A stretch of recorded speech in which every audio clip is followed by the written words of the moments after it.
Good evening. How's everybody doing? Great to be learning with you on a Thursday, Yom Hamishi. Let's light up the darkness. I'm ready for Shabbos. How about you? Give me a second. Gotta just make an adjustment here on my screen. Here we go. Come on. Very good. Who's in the house? Stephen in New Hampshire, Paul in the Great Northwest, Bill in mid-Missouri. Excuse me. John in Maine, Shandor in the Bronx, Bella in Florida, Joseph got the app. The app is available. It's definitely in the iTunes store. The App Store, for iPhone, and it should be in the Google Play Store, although I think there's some last-minute adjustment that needs to be made there, so I'm not sure if it's available right now. And basically what streams on the app is the YouTube feed. So it's always a good idea to just be a subscriber of the YouTube, even if you like to watch on Facebook. Because what's nice about YouTube is as soon as it goes live, I believe you get an email. Facebook notifies you in a different way. So I'm not sure, it's kind of a little bit, Facebook is odd. It's not like everybody has the same Facebook experience. Some people get notified in ways that others don't. But it's always good to just make sure you've got the latest settings. So on the Facebook page, make sure you go to settings there, get notified when it's live. YouTube, same thing. When you follow it, it's Accidental Talmudist on both YouTube and Facebook. But if you have the app, then you can always just tune in right there, live stream. It's really cool, and it's such a beautiful looking app. Not only for the live stream, but for all our content, the table for five, the jokes, the heroes, the humor, the holidays. The daily the page of Talmud is available there as well. There's a lot of good stuff in the Accidental Talmudist app. Also, Joseph is in Massachusetts, Lucy in Minnesota, Joe in the Inland Empire, Melissa in Great Neck, Jonathan, shalom from Phoenix, Arizona this week. I have a backup. So much has been going on. If you're in LA, come to the movie premiere on June 19th. I'm several hundred emails behind, but Jonathan, I know that I will be thanking you and that you have sponsored something. I'm just a little behind and I apologize. Nancy in North Carolina. Joe got the app. Awesome. From the Google Store. So that's available. Excellent. Where we go? Spencer in Connecticut. Chaim in Florida. Aoife in Florida. Welcome, everybody. We're doing a double daf. Colorful ones, too. Our pages today are 89 and 90 here in Tractate Bava Metzia, the 22nd volume of the Talmud. We're continuing our discussion of Mishnah number 2 in chapter 7. The idea that the Torah specifically permits a laborer who is harvesting your field, either harvesting your grapes from the vines or harvesting your grain or other produce from the ground, to eat of that which he is harvesting. In Mishnah number 1, we saw that in terms of what you owe him for payment and feeding him, etc., like what's going to be his lunch, what's going to be his wages, that's all according to local custom. But the Torah specifically adds that while he's harvesting food in your field, he can eat of that food. And we've been studying the nuances of that. So we got a good head start yesterday on page 89. We're picking this up right near the bottom of page 89a. A dilemma was raised before the sages with regard to a laborer. What is the law concerning the possibility that he may singe fruit or grain in fire to improve its taste and eat it? So you know that if he's picking your grapes or he's harvesting your wheat, he can eat that. But can he cook it on the job? Basically, the answer is going to be no, because, okay, the Torah provides that he can, what's coming through his hands, he can eat of it, and he's not going to be guilty of stealing something from you, and he doesn't have to be worried that the produce is untithed, because this Torah gives him this special permit to eat it while he's harvesting it. But if he starts getting involved in food preparation, so then there's two problems, as we'll see. One is that by subjecting it to food preparation, it's like the food as a product has been finished, and therefore it should be tithed before it can be eaten. And secondly, he's getting involved in food preparation when he's supposed to be working for you. So those are the two problems. I was reminded when I read that, I come from Chile. I was born there, have a lot of family in Santiago still.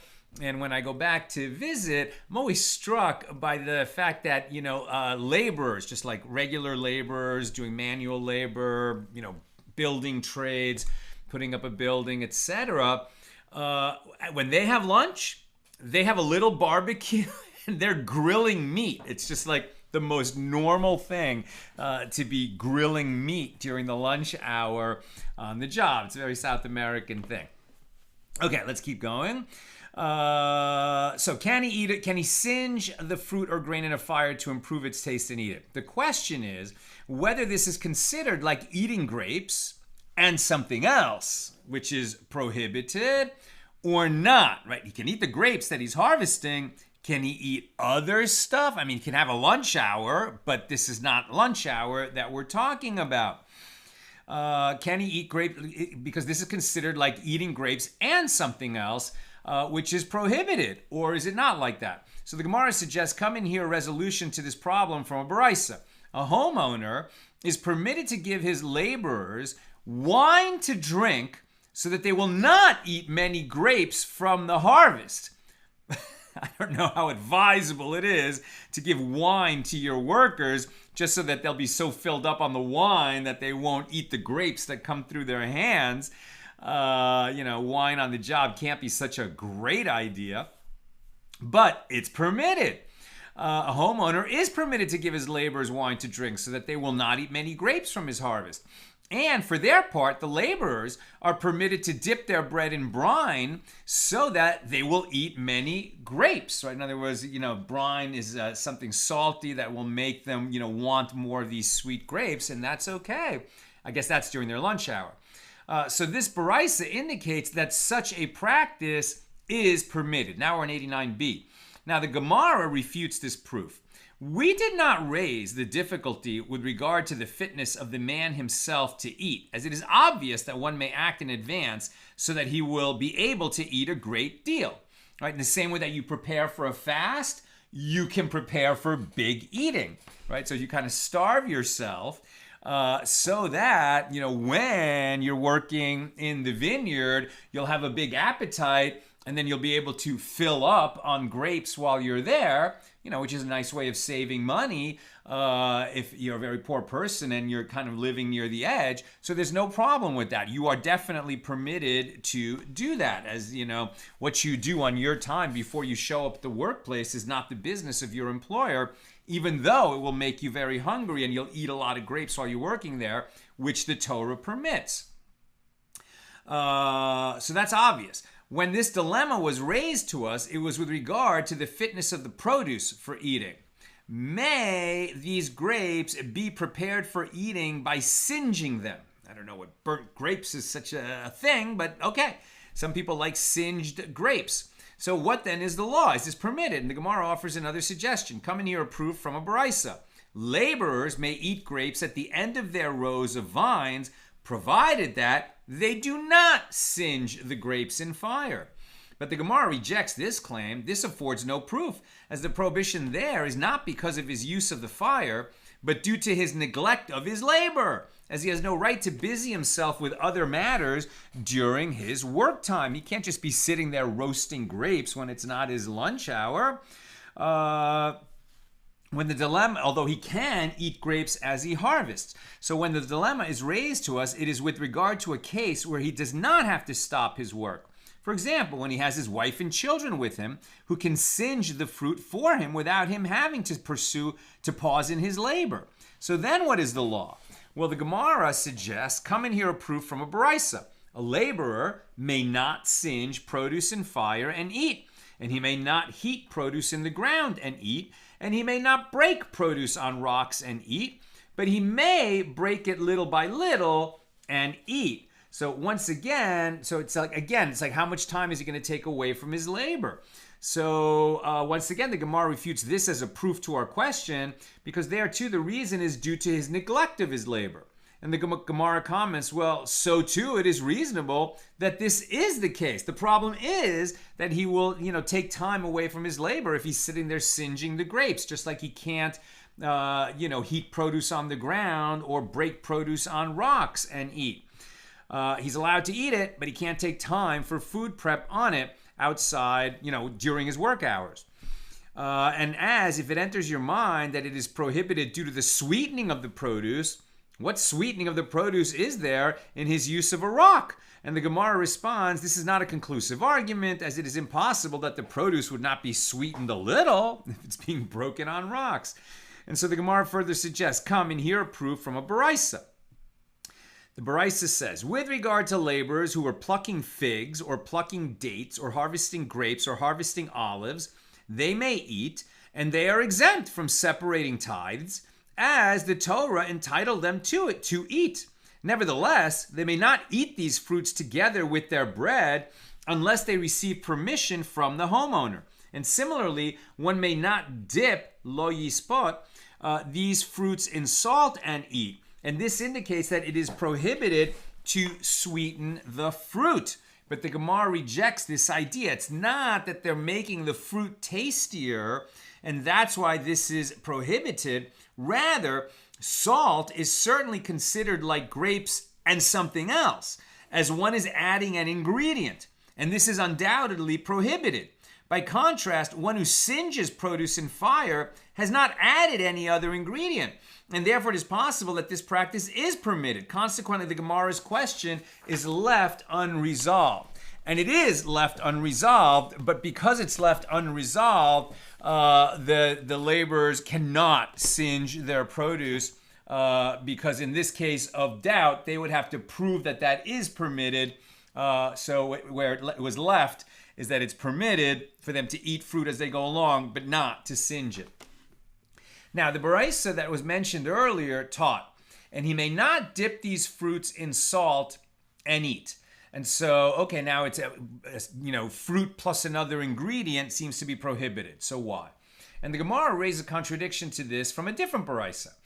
in the case of one who hires a laborer to till and dig a circle under olives, like around the olive trees, this person may not eat from the olives, right? The Torah permits him to eat olives that he's plucking from the trees. As he's plucking them from the trees, he can eat one.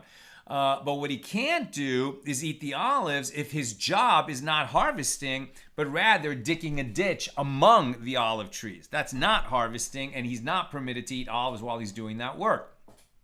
But if the employer hired him to harvest grapes, or hired him to harvest olives, or hired him to gather any other fruit, well, then this person may eat, and he is exempt from separating tithes. This would be untithed produce, but that's okay. Why? Because the Torah entitled these laborers to eat while they're in the harvesting process. So, in a case where he stipulated with the owner beforehand that he may eat even when he is not entitled to do so by Torah law, the owner can certainly say, and while you're working for me, you can eat what you want, even if you're digging ditches. So the Torah didn't give him that right, but he could come to an agreement, an arrangement with the owner, and then it certainly would be permitted. So in a case where he stipulated with the owner beforehand that he may eat, even when he is not entitled to do so by Torah law, so then if he eats the fruit one by one, he may eat without separating tithes. But if he consumes two by two, he may not eat without separating tithes, and he may dip these fruits in salt and eat, right? So it's interesting that the owner could stipulate with him, you can eat as much as you want, right? So he could eat 5 fruits at a time in terms of whether it's permitted to him by the owner. The problem is with respect to tithing. If while you're working in the field, you eat one at a time, okay, so that's like a snack in the field, and the food is not obligated in tithing because you're sort of testing it. You can fall under the loophole, let's say, that you're kind of testing the fruit to see how ripe it is, etc. But if you start eating 2 at a time, then you're making a meal out of it. And that means that the food has to be, the food is considered finished. And if it's finished food that's sort of been through harvesting, etc., before a person can eat it, it has to be tithed. Otherwise, you're eating untithed produce, and that's an avera, that's a sin, that's a transgression, right? So the difference is, it's not about whether he has the right to take it vis-a-vis the owner, it's whether he has a right to eat untithed produce or not. The Torah allows him to eat untithed produce simply when he's eating as he's harvesting. But if he's not harvesting, for example, and the owner said, you can eat as far as I'm concerned, okay, he can eat, but one at a time. More than that, it becomes subject to tithing, and if it hasn't been tithed, then this guy has a problem. Now, the Gemara analyzes the last statement. To which section of the Baraisa is this referring when it said, and he may dip these fruits in salt and eat? If we say that it is referring to the latter clause, in which the laborer had an agreement with the owner, well, this is superfluous. Since the laborer stipulated that he may eat in any manner he wishes, he may certainly eat it with salt. Rather, is it not referring to the first clause of the Baraisa concerning a laborer who eats by Torah law, right, that one who's harvesting? This would prove that a laborer may dip fruit in salt without separating tithes. Abaye said, this is not difficult, la kasha, as here it is prohibited because he is in Eretz Yisrael, the land of Israel, whereas there he is outside the land of Israel. The reason for the difference is like this. In Eretz Yisrael, dipping fruit in salt establishes his consumption as a fixed meal, which renders the fruit subject to tithes. Right? So within Eretz Yisrael, if you start having the fruit with salt, you've taken that fruit from some casual eating in the field to, even though you're outdoors, more of a meal, right? Fruit with salt becomes a meal, and therefore you can't eat it unless it's been tithed. But outside of Eretz Yisrael, by contrast, dipping fruit in salt does not establish his consumption as a meal, as the commandment of tithes does not apply outside of Eretz Yisrael by Torah law. By Torah law. By rabbinic law, yes, but not by Torah law. So Rava said, is there any produce with regard to which the law is that in Eretz Yisrael dipping establishes it as a meal by Torah law, and yet outside Eretz Yisrael dipping does not establish it as a meal, and it is even permitted ab initio? It cannot be that there is such a great difference between these places, as the enactments of the sages are modeled on Torah law. So rather, Rava,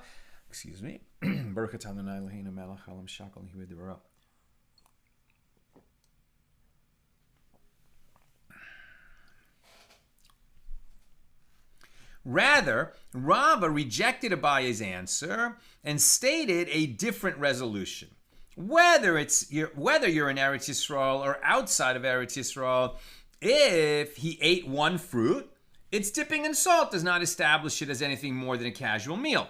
But if he ate two, dipping in salt does establish it as a meal. Therefore, in a case where the owner stipulated that the worker may eat, whether he dipped in salt or did not dip in salt, he may eat one by one, but he may not eat two by two. If he did not stipulate and did not dip in salt, he may eat two by two. If he dips in salt, he may eat one by one, but he may not eat two by two, even though he received permission to eat two at a time from the homeowner. And the reason is that they have already been rendered untithed produce with regard to tithes because the dipping established them as ready for tithing. And consequently, the laborer may not partake of them until he has separated tithes. So the Gemara asks, and from where do we derive this law that with regard to eating fruit two at a time, dipping in salt establishes that they are subject to tithes? Rav Matana said that it is as the verse states, he has gathered them as the sheaves to the threshing floor. This is from Micah 4:12.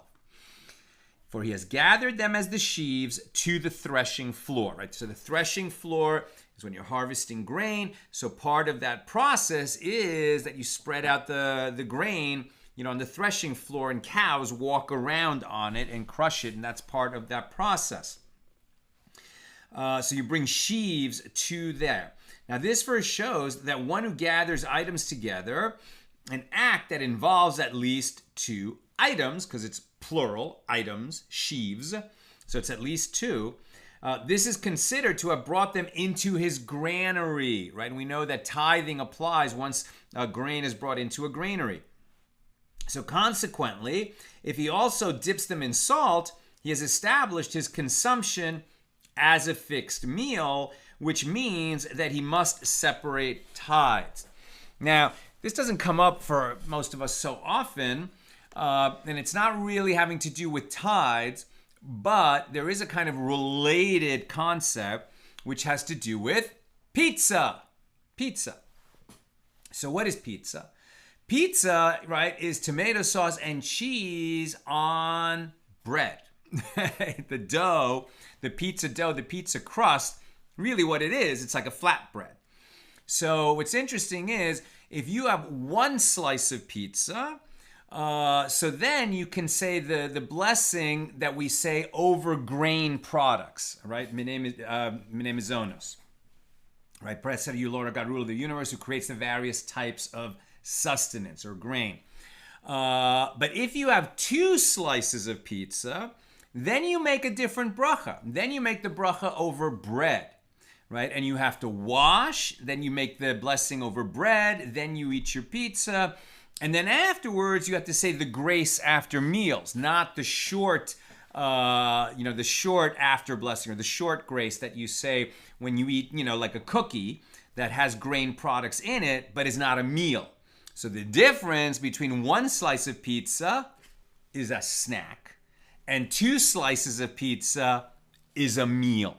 Right, so it's very similar to 1 by 1 versus 2 by 2 when it comes to pizza and what your obligations are in terms of which blessing you say and which grace you say afterward, because the question is it a meal? And that is the same question here. Did it become a meal? If it's a meal, it's that produce is subject to tithing. If it's just casual eating like a snack, then it's not. Now the sages taught, in the case of cows that tread on produce for which the work has been completed, but which is threshed again in this manner as part of its preparation into food, or that thresh teruma and tithe. Now we're on page 90a.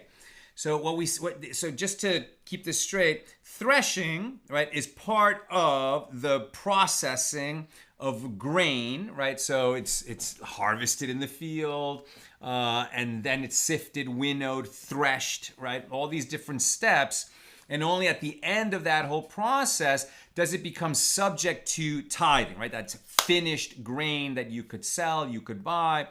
And that needs to be tithed before it's consumed, right? Whereas until then, it's not finished and it doesn't need to be tithed, before it can be consumed. Now we're saying if you eat a lot of it, or you in other words, if you say, well, as far as I'm concerned, it's finished because I can make a meal out of it, mix it with salt, roast it in a pan, etc. Well, then it's finished for you, so you can't eat it unless it was tithe, right? That's what the tithing kicks in is so important. Now what they're saying is, well, sometimes there's threshing and then there's threshing again, like a second round of threshing. Now, why is that going to be important? Let's pay attention. So in the case of cows that tread on produce, for which the work has been completed, so it already was finished, it was threshed, it became subject to tithing, and then it gets threshed again for whatever reason. The special flour, special grain, for whatever its intended purpose, needs a second round of threshing. Or when cows are threshing teruma and tithe, right? So for whatever reason, it was tithed, right? It reached its end, or it reached a point where it needed to be tithed. So the first 2% is teruma for the priest. The next 10% is the tithe that's given to the Levites, right? That's what tithing means, the 10% given to the Levites. So it was already tithed, and yet it's being threshed again. Now, if it's happening, one may not. So if in that situation, because it was already processed and it's being threshed again, you might have a reason to muzzle the ox, right? You might have a reason to muzzle the ox, particularly if it's tithe or teruma that is being threshed a second time. And the reason is because if it's teruma, okay, so that belongs to a priest and to his household. If it's tithe, right, the Levites tithe, well, the Levite is going to have to tithe from that. He also has to give some of what he receives as a tithe. He gives 10% of that to the priests. That's called teruma of the tithe. Now, so whether it's tithe or actual teruma, so some of that is going to, cannot be eaten by the cow that doesn't belong to a priest. If you're using the cow of a Levite or the cow of a Yisrael, a regular Jew, his cow can't eat teruma. The priest cow can, but other people's cows can't, because teruma is reserved for priests and their households. So in that situation, because there's this second round of threshing, you might muzzle the ox, and that's permitted, right? You're not permitted to muzzle an ox while it's threshing. But in that verse, the threshing that's being referred to is the original threshing. If it's being threshed again because it's some particular type of food, if it's being threshed again because for whatever reason you separated tithe before it was threshed, and now you're going to thresh it, but you have to make sure that this cow or this ox doesn't eat from it because it's not permitted to that ox, because it's the ox not of a priest, of a Cohen, then the muzzling is permitted. But what's the problem? You have the appearance of violating the prohibition on muzzling an ox while it's threshing. So what's going to happen? So if one muzzles his ox in those conditions, he does not violate the prohibition of do not muzzle. But due to the appearance of violating the prohibition, as observers are unaware that he is acting in this permitted manner, he should bring a piece of that species of produce and hang it in the basket that is under the animal's mouth as it works, so that no one will think that he's being muzzled. He's getting what to eat. It's similar to what he's threshing, But because he's not permitted to eat what he's threshing, we've given him other food, and now we don't have the appearance of muzzling an ox while it's threshing. Rabbi Shimon ben Yochai says he does not have to use the same food that the animal is threshing, as he may bring an alternate food called vetches and hang that in the animal's basket. And that's even better because vetches are better for the animal than anything else, than any other food. And the Gemara raises a contradiction against this from a baraisa. In the case of cows that tread on produce, one does not violate the prohibition of do not muzzle, but with, I guess, a cow's, it's not the same law as ox. That's interesting. So in the case of cows that tread on produce, one does not violate the prohibition of do not muzzle.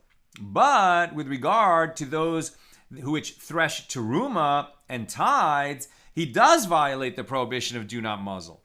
And in the case of a Gentile who threshes with the cow of a Jew, he does not violate the prohibition of do not muzzle. But a Jew who threshes with the cow of a Gentile does violate the prohibition of do not muzzle if he muzzles that ox while it's threshing his produce. So it all depends on the person who performs the action, not the identity of the animal's owner. And this presents a difficulty with regard to the ruling concerning teruma in one baraisa and the ruling concerning teruma in the other baraisa. And there is similarly a difficulty with regard to the ruling concerning the Levite's tithe in one baraisa and the ruling concerning the Levite's tithe in the other baraisa.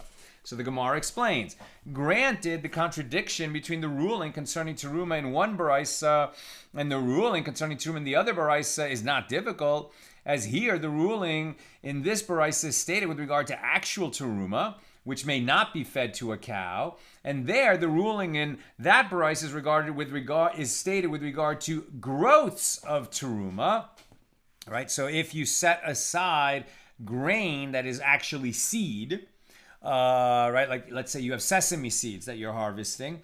So the first 2% goes to the priest. Now, what if you take the teruma and you plant it in the ground, right? So then what grows out of it, that's teruma also. That's called growths of teruma. And the growths of teruma have the status of teruma by rabbinic law. And therefore, it is permitted to feed them to one's animal so as not to violate the prohibition against muzzling. But as for the contradiction between the ruling concerning tithe in one baraisa and the ruling concerning tithe in the other, this is difficult. And if you would say that the contradiction between the ruling concerning tithe in one baraisa and the ruling concerning tithe in the other baraisa is also not difficult, as here the ruling in this baraisa is stated with regard to actual tithe, which may not be fed to a cow, and there, the ruling in that baraisa is stated with regard to the growths of tithe, which have the status of tithe by rabbinic law, and therefore, it is permitted to feed them to one's animal in order not to violate the prohibition against muzzling. So this answer cannot be accepted. And the reason is that, granted, the growths of teruma are considered like teruma by rabbinic law, but the growths of tithe are non-sacred. As we learned in a Mishna in Tractate Terumos, the growths of untithed produce and the growths of second tithe are not sacred. Right, so second tithe, right, first 2% to the priest, next 10% to the Levite, next 10% after that, the second tithe, that's for you to use to eat or sell and use the proceeds when you make the pilgrimage festival to Jerusalem when the temple is standing. That's second tithe. So what if you take your second tithe produce and you plant that and something grows out of it? Well, now it's quite attenuated and that growth is not considered second tithe. And with regard to second tithe, so second tithe is understood, first tithe, right, belongs to the Levite after you give it to him. Second tithe remains in your possession, but it's not really yours. It belongs to God, and God is allowing you to consume it when you go on the pilgrimage festival, and only for that reason.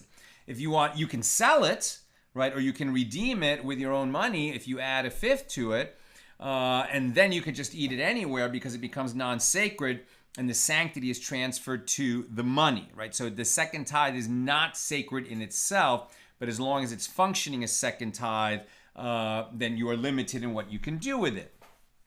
Now, the Gemara suggests a different answer. Rather, this is not difficult. The ruling of this baraisa is stated with regard to first tithe, which is considered the owner's property until you give it to the Levite.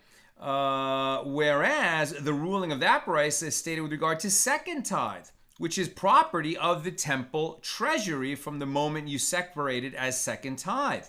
And if you wish, say that both this ruling and that ruling are stated with regard to second tithe. And still it is not difficult, as the ruling of this baraisa, according to which it is prohibited to feed it to the animal, is in accordance with the opinion of Rabbi Meir, while the ruling of that baraisa, which says that one may feed it to the animal, is in accordance with the opinion of Rabbi Yehuda. And the Gemara explains, this baraisa is in accordance with the opinion of Rabbi Meir, who says that second tithe is property belonging to the Most High, i.e. the owner of the one who farmed the food only has the right to eat the food, and therefore he may not let his cow consume it. Whereas that baraisa is in accordance with the opinion of Rabbi Yehuda, who says that second tithe is non-sacred property in itself, so that you could give it to your animal. And the Gemara asks, what are the circumstances of a cow that threshes tithes? Tithes are usually separated only after the produce has been threshed and collected into a pile. So the Gemara answers, this is referring to a case where the separation of tithes performed by the owner preceded the separation of teruma at the stage when the produce was still on the stalks. And the Gemara further asks, and according to the explanation that the baraisa that permits feeding the produce to one's animal is in accordance with the opinion of Rabbi Yehuda, i.e. that this is referring to second tithe, and that's why your animal can eat it, because he says it's non-sacred. So how is the consumption of this tithe permitted before it enters Jerusalem? But one is required to bring second tithe within the city wall before he's permitted to eat it. And the Gemara answers, this is referring to a case where he threshed inside the wall of Beit Pege, the outer wall of Jerusalem, which enclosed a semi-rural suburb, but it's still like you made it to Jerusalem, you can start eating that second tithe. And Rabbi Yehuda would allow you to feed it to your animal. Now, if you wish, say a different answer to the original contradiction between the baraisas.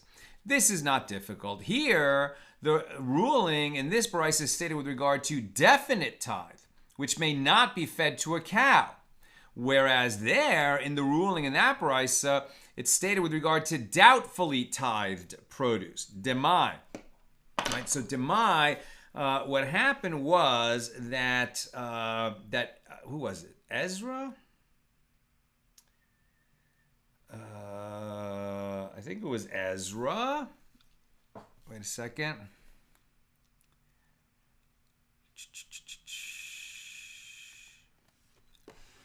Demai is produce, or food prepared from produce, which was purchased from one who may not have separated the various tithes as required by law.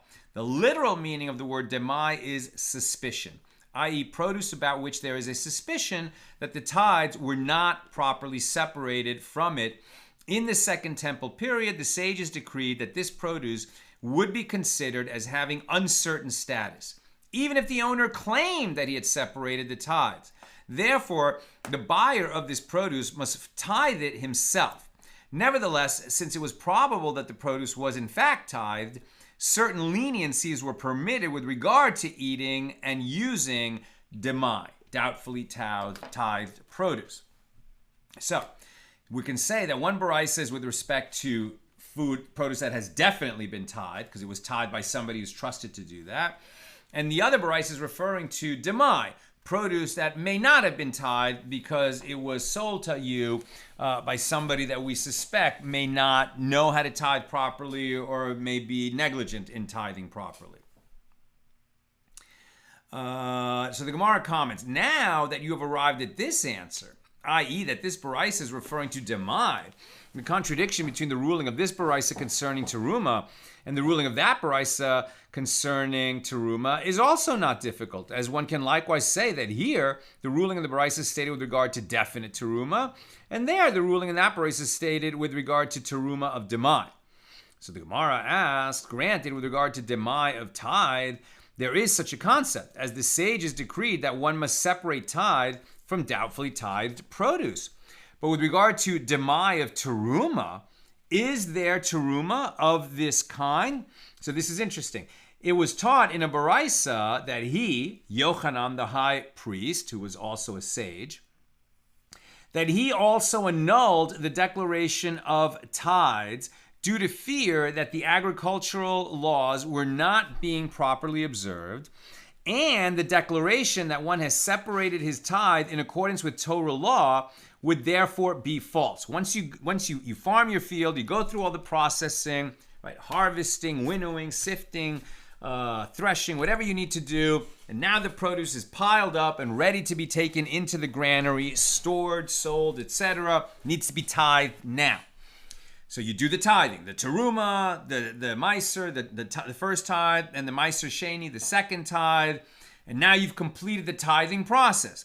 Then you recite a declaration that's written in the Torah, in Deuteronomy, which basically says, I have tithed properly, I haven't skimped, I haven't hidden, I haven't, I fulfilled my obligations as a Jewish farmer in Israel who needs to do his tithing, and I have done it.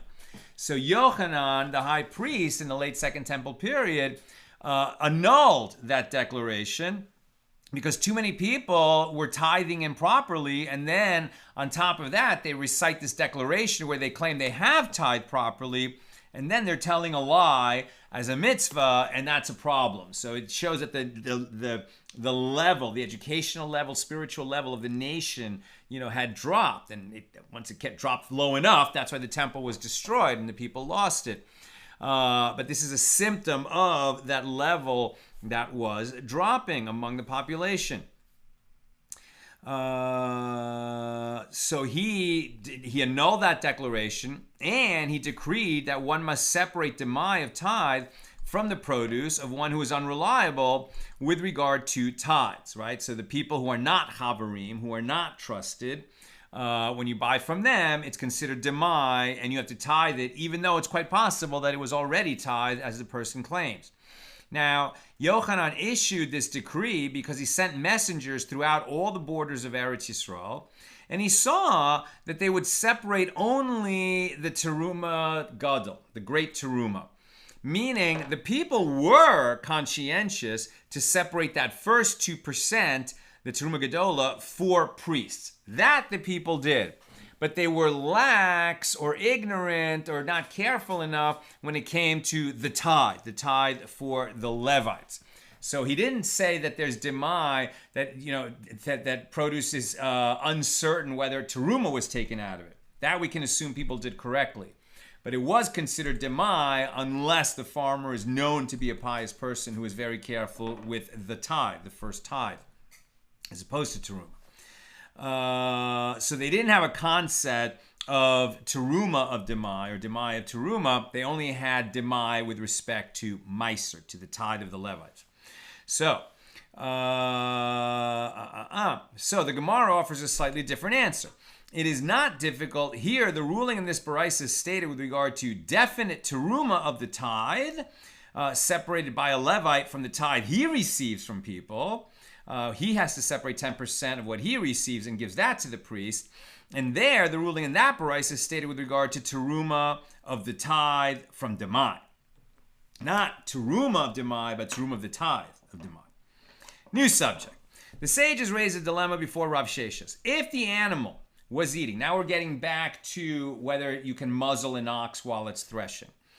The sages raised a dilemma before Rav Sheshes. If the animal was eating from the produce that it was threshing, and it was experiencing diarrhea, then what is the law? In other words, what it's eating as it's threshing is harming it.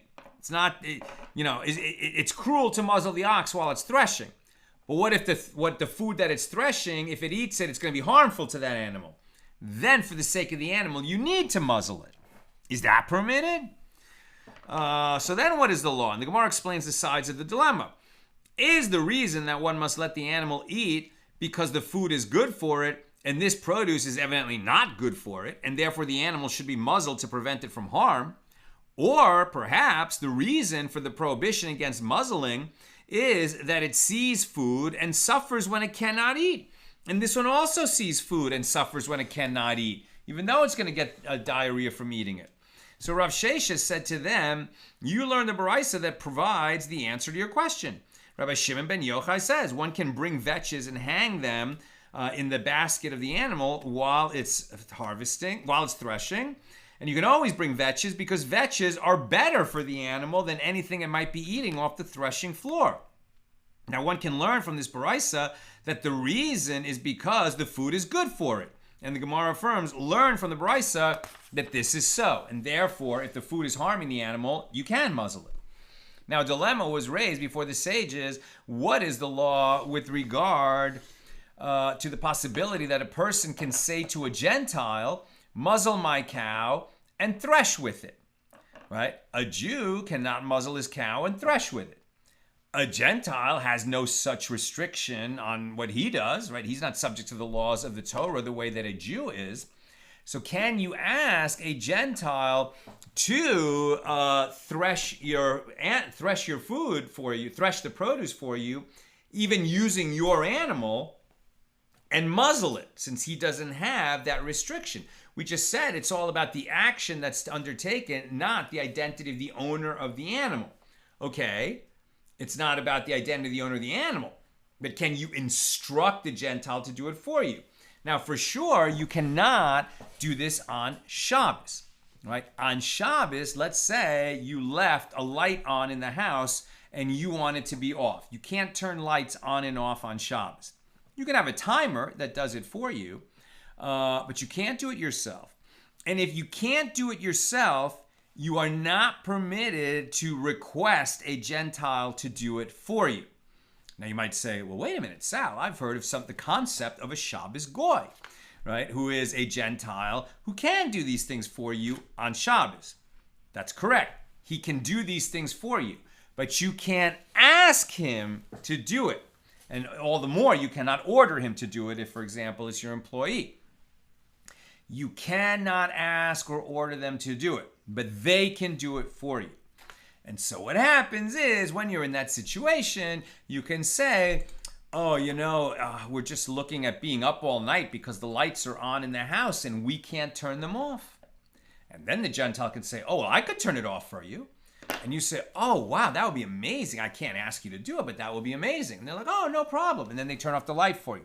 That's permitted. Okay. But you can't ask them to do it.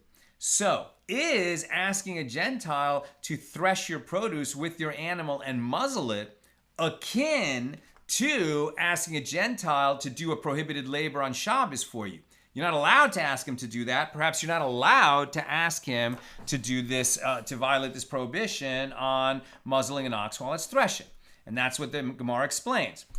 Do we say that when we state the principle that speaking to a Gentile and requesting of him to perform for oneself a task forbidden to a Jew is prohibited by rabbinic decree, that this matter applies only to Shabbos, when the performance of labor is a prohibition that entails the penalty of stoning if you violate it?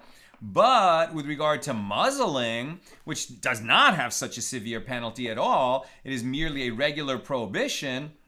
So perhaps giving an instruction of this kind to a Gentile is not prohibited. Or perhaps there is no difference between the prohibitions of Shabbos labor and the prohibitions of this regard, like muzzling the ox while it's threshing. So which is it? So the Gemara suggests, come in here a proof from the aforementioned baraisa. A Gentile who threshes with the cow of a Jew does not violate the prohibition of do not muzzle. So one can infer as follows. It is a transgression by Torah law that he does not transgress. But there is a prohibition here by rabbinic law, right? So maybe what it is well, by Torah law, it's only prohibited for the Jew to do it. By Torah law, it's permitted for the Gentile to do it. Perhaps by rabbinic law, you're not permitted to ask the Gentile to do it for you for the same reason you can't ask the Gentile to do it for you on Shabbos. But the Gemara refutes this argument. This is not a proof. As by right, the Baraisa should have stated that there is no prohibition here either. But since the Tana of the Baraisa taught in the latter clause that a Jew who threshes with the cow of a Gentile does violate the prohibition, he taught the first clause in a similar style with the phrase, he does not violate the prohibition. If so, one cannot reach any conclusions from the wording of the Baraisa. The Gentile doesn't violate a prohibition if he muzzles the ox while it's threshing, even if it's an ox that belongs to a Jew. But that doesn't mean that you can ask the Gentile to do it for you. So the Gemara suggests, come in here, as they sent to Shmuel's father a legal inquiry with regard to these oxen, which Gentiles steal and castrate. 90b, we're on page 90b. What does this mean? Since it is prohibited for Jews to castrate animals, they would sometimes arrange for a Gentile to pretend to steal the animal and subsequently return it after castrating it. Because it's valuable to have a castrated animal, as they are easier to handle as a domesticated animal for labor. So you can't castrate the animal yourself. You would benefit from having a castrated animal. Can you arrange for a Gentile to do it for you? Now here you're not asking him to castrate the animal, but you have an understanding that the Gentile will take the animal, pretend to steal it, castrate it because it's in the Gentile's possession when he does that, and then he returns the animal to you and you end up with a castrated animal. Can we make use of this loophole or not? And if so, if that's permitted, is it permitted to ask a Gentile to thresh with your animal and muzzle it while it's threshing? So let's keep going.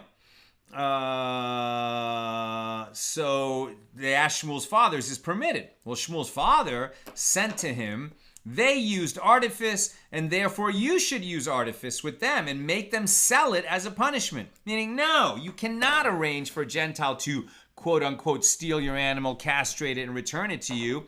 You're using an artifice to try to qualify for the loophole. Like if a Gentile had genuinely stolen your animal and castrated it and then regretted it and returned to you, okay, then you could keep the animal. But since this whole thing was an arrangement, no, it's not permitted. And as a penalty, Shmuel's father and other sages decreed that if you do this, then you have to sell the animal. You're not going to be allowed to use that animal ever. And that's as a punishment. Rav Papa said that ruling of Shmuel's father does not provide any kind of a proof for us on the question of can you ask the Gentile to thresh with a muzzled ox. Rav Papa says this provides no proof, as the inhabitants of the West, meaning Eretz Yisrael, who are the ones who raised this question, hold in accordance with the opinion of Rabbi Chedekah, who says that the descendants of Noach are commanded with regard to castration, meaning it's a Noahide law. Right? So according to this view, nobody's permitted to castrate an animal. So Jews are not permitted to castrate their animals, and Gentiles are not permitted to castrate their animals. Now, this is not a universal view, but according to this opinion, Gentiles are not permitted to do it either, so you don't gain anything by having them do it. They too are prohibited from performing this practice. And consequently, those Jews who caused them to do it transgress the prohibition of don't put a stumbling block before the blind. Since the Gentile is violating a prohibition, you can't ask him to do that. So Rava thought to say that it is not enough that the owners may not use these animals castrated for them by Gentiles, but they must even sell the animals for slaughter, not for plowing, so that they would derive no benefit at all from the increase in the value of their property that resulted from a transgression. Right? A castrated animal is worth more as a beast of burden because it's more docile. But if you're going to sell it just for the meat, it has the same value as a non-castrated animal. Abaye said to him, it is enough for them that you penalize them by requiring them to sell the animals. You don't have to further tell them they can only sell it for meat and not get the value that they could get as a beast of burden. Now, with regard to the same issue, the Gemara comments, it is obvious that if one sold the castrated animal to his adult son, the son is considered like another person, i.e. there's no need to sell it to a complete stranger. But if the buyer was his minor son, then what is the law? Right? If you have to sell it because you castrated it as a penalty, and you sell it to your minor son, I mean, have you really sold it? It's still in your household. So Rav Achai prohibited this, and Rav Ashi permitted it.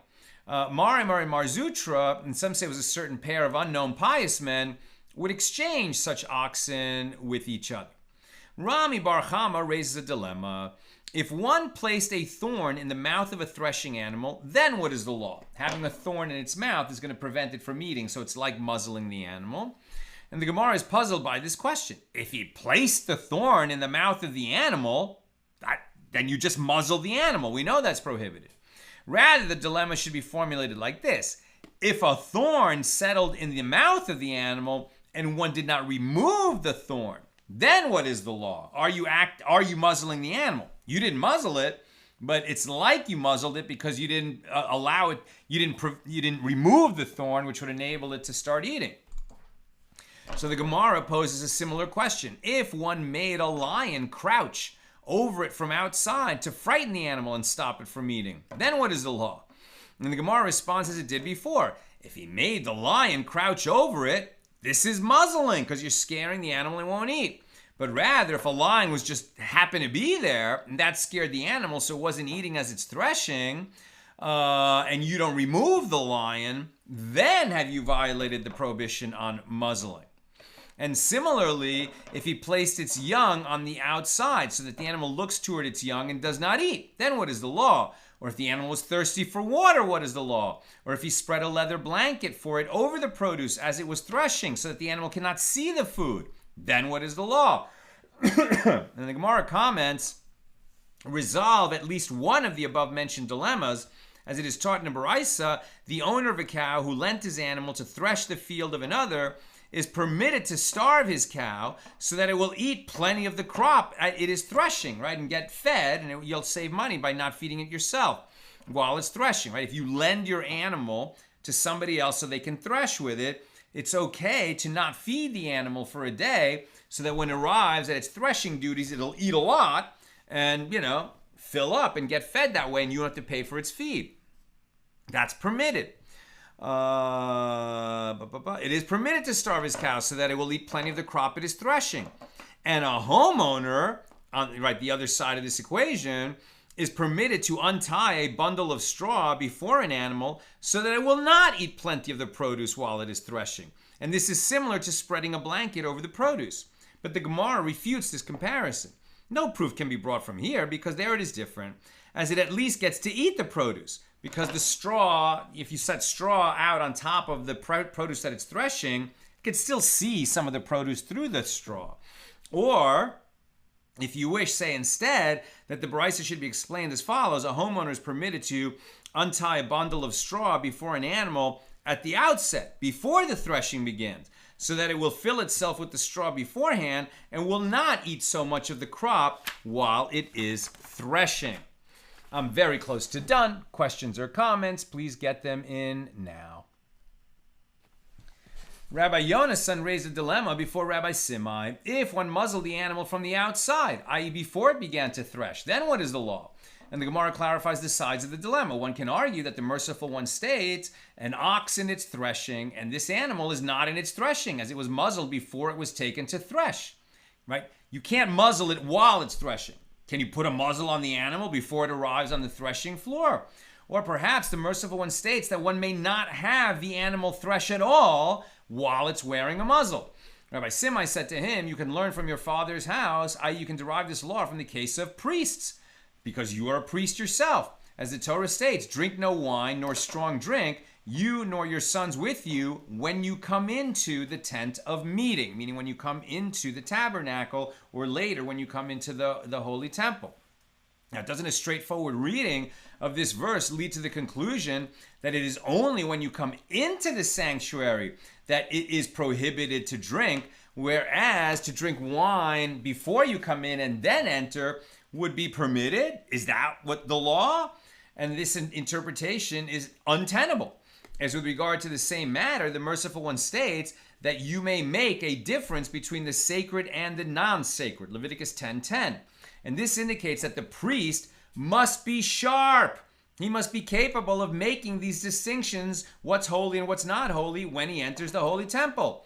So rather, just as there, with regard to the prohibition against drinking wine in the sanctuary, the Torah means that at the time of entry, there must be no drunkenness in the priest, whether the wine was drunk inside the holy temple or outside before he entered.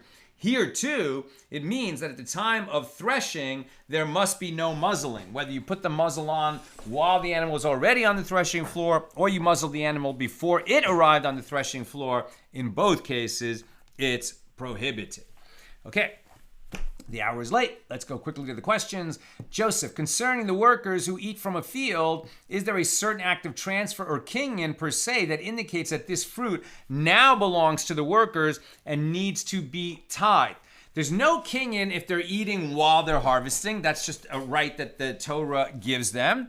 If you're saying that by stipulation with the owner, they can eat whatever they want, so then it's going to require tithing, right? If they eat 2 by 2, who has to do the tithing is the question. Very good question. Very good question, Joseph.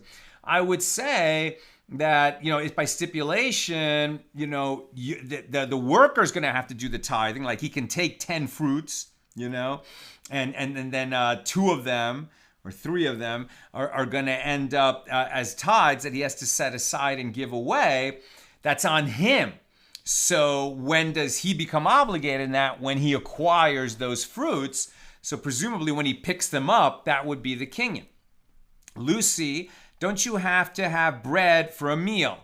Yes. That's why with the pizza example, it's because you're eating bread to make it a meal. When we're talking about these fruits with salt that become subject to tithing, we're not saying that they're going to have to wash their hands and eat because it's a meal in the sense that it includes bread and requires the grace after meals afterwards. But it is considered a meal in the sense that you've brought this food into the level of it becoming a fixed meal, right? Not a meal like with bread, but the kind of meal where you're not casually eating in the field one at a time, but it's as if you brought it into your kitchen for the snack and it was like out of your cupboard. And that's why tithing kicks in, even though it's not considered a meal that would require the bread to be with it. Bill, so you cannot muzzle the ox who threshes, but you can use a feed bag. Yes, as we've seen, right? Because you're taking care of the animal and you're giving something to it that maybe is even better than what it's threshing with. Joe, what is the teaching about preventing the ox from soiling the teruma grain that is being threshed? Soiling it, you're talking about like that it poops as it goes? I don't know. That's a great question. Maybe, they got the bag that's in back of it. Or maybe, that's an amazing question. I don't know how they took care of that. But it would certainly seem to be a problem, right, if the poop fell on what's becoming produce. So they must have had some kind of arrangement to take care of that. Lucy, so could a priest not use teruma to feed his ox? Yes, right? A priest can do that. But nobody else can feed teruma to their ox. And that's the difference. That's what I've got for us today, and with God's help, we'll be together again tomorrow, Friday, at the regular Friday time, noon Pacific. Have a good night.